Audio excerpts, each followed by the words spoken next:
যে পরিবেশে বাস করি সেই পরিবেশের পরিচ্ছন্নতার দরকার, কারণ পরিচ্ছন্ন পরিবেশ না হলে আমরা সুস্থভাবে বাঁচতে পারবো না। তো পরিবেশ দূষিত হয় কোন কোন কারণে? এটা হচ্ছে যে প্লাস্টিক, আর এছাড়া অন্যান্য যেগুলো বর্জনীয় জিনিস সেগুলোর কারণেই হয়ে থাকে। তো প্লাস্টিক যেটা খুব মারাত্মক জিনিস হচ্ছে মাটির সঙ্গে মেশে না। তো মাটির সঙ্গে যখন মিশবে না তখন সেটা কি মাটির মধ্যেই থাকবে। তাহলে এমন একটা দিন আসবে যখন কি হবে, সেই মাটিতে আমরা কোনো চাষাবাদ করতে পারবো না। তো এই জন্য আমাদের প্লাস্টিক কিন্তু খুব বর্জন করা দরকার।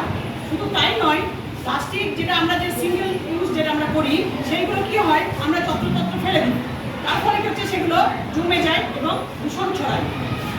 যদি এই দূষণের কারণেই কিন্তু আমরা সুস্থভাবে এবং মানসিকভাবে আমরা সুস্থভাবে থাকতে পারবো না। তো হিমাচল প্রদেশ এবং কেরালাতে এই রাজ্যগুলোতে আমরা কি দেখেছি যে ওখানে প্লাস্টিক ব্যান করে দেওয়া হয়েছে, এবং সেখানে তারা কী ব্যবহার করছে, কাগজের কাপ, কাগজের জিনিসপত্র, এবং আমরা আমাদের কি করব, চটের ব্যাগ ইউজ করব, যাতে সেই চটগুলো ক্ষতিকারক নয়।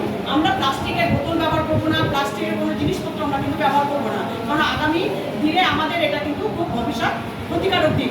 তো সেই জন্য আমরা পরিবেশকে সুস্থভাবে পরিচ্ছন্নভাবে রাখতে গেলে আমাদের কিন্তু এই কিছু জিনিসের আমাদের অবশ্যই মেনে চলতে হবে।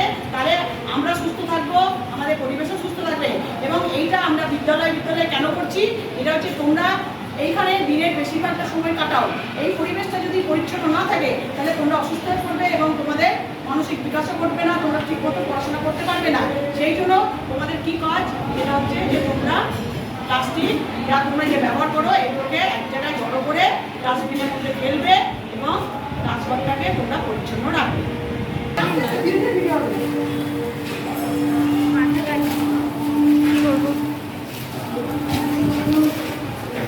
সর পিছন থেকে একটু